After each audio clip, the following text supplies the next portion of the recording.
Well, look, I have spoken about this honestly. We do not hide it. Many positions at the level of Deputy Secretary-General are, in a way, distributed across different continents, across countries located on different continents.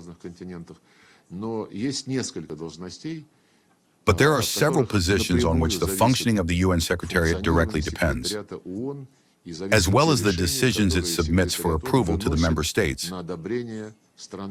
You understand, when the UN Secretariat recommends something, then, as a rule, member states have a strong temptation to support it.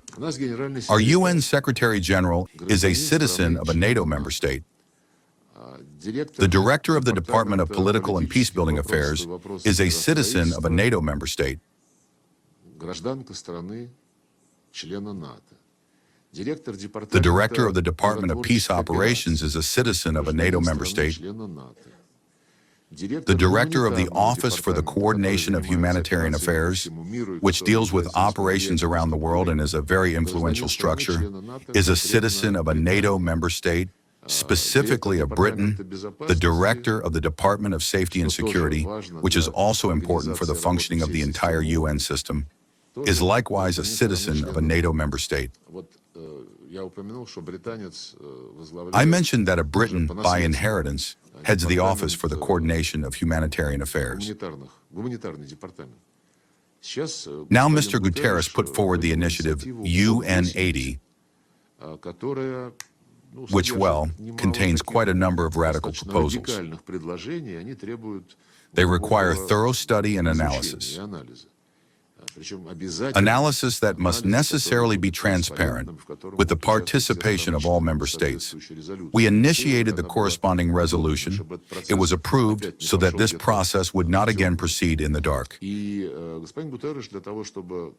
And Mr. Guterres, in order to lead this process, appointed yet another Deputy Secretary-General. By a fortunate coincidence, he also turned out to be a citizen of Britain. Are not key positions precisely those areas of work that should be distributed more evenly among member states? It seems obvious to me.